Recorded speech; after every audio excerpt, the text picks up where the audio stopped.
ഭക്ഷ്യവകുപ്പിന് 2333.64 കോടിയുടെ പദ്ധതികളാണ് ബഡ്ജറ്റിൽ പ്രഖ്യാപിച്ചിരിക്കുന്നത്. ഇതിൻ്റെ വിശദാംശങ്ങളുമായി ന്യൂസ് ഡെസ്കിൽ നിന്ന് വിവേക് കീർത്തി ചേരുന്നു. വിവേക്, എന്തൊക്കെയാണ് കാർഷിക മേഖലയ്ക്കുള്ള പദ്ധതികൾ? ജെയിംസ് പോൾ, രണ്ടാം പിണറായി സർക്കാരിൻ്റെ അവസാന ബജറ്റാണ് ഇന്ന് കെ എൻ ബാലഗോപാൽ അവതരിപ്പിച്ചിരിക്കുന്നത്.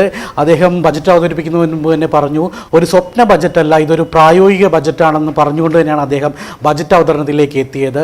എന്നാൽ കാർഷിക മേഖലയ്ക്ക് ഏകദേശം 2000 കോടി രൂപയുടെ ഈ മേഖലയ്ക്ക് അനുവദിച്ചുകൊണ്ടാണ് ബജറ്റ് പ്രഖ്യാപിച്ചിരിക്കുന്നത്.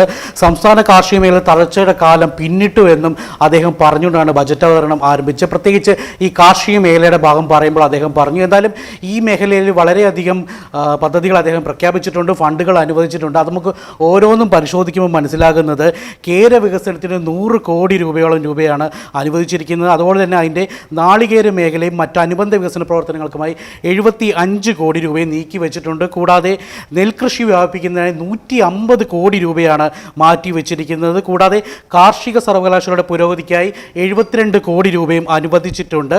ഈ ബജറ്റിൽ വകയിൽ സമഗ്ര പച്ചക്കറി വികസനത്തിനായിട്ട് 78.45 കോടി രൂപ അനുവദിച്ചിട്ടുണ്ട്. നാളികേര വികസനത്തിനായി 73 കോടി, സുഗന്ധവ്യഞ്ജന വികസന പദ്ധതിക്കായി 15 കോടി വർദ്ധിപ്പിച്ചു. കേരള കാർഷിക സർവകലാശാല 72 കോടി, ഉൽപ്പാദന സംഘങ്ങളുടെ സാങ്കേതികവിദ്യ പിന്തുണയ്ക്ക് 5 കോടി, ജൈവകൃഷി, പ്രത്യേകിച്ച് ജൈവകൃഷിയുടെയൊക്കെ വളരെയധികം വ്യാപിച്ചുകൊണ്ടിരിക്കുന്ന ഈ സമയത്ത് 5.25 കോടി രൂപയാണ് ഇതിനുവേണ്ടി നൽകിയിരിക്കുന്നത്. അതുപോലെ തന്നെ മൃഗസംരക്ഷണ മേഖലയ്ക്കും പദ്ധതിയിൽ അനുവദിച്ചിട്ടുണ്ട് ഫണ്ട്. 318.46 കോടി രൂപയാണ് മൃഗസംരക്ഷണത്തിന് വേണ്ടിയിട്ട് അനുവദിച്ചിരിക്കുന്നത്.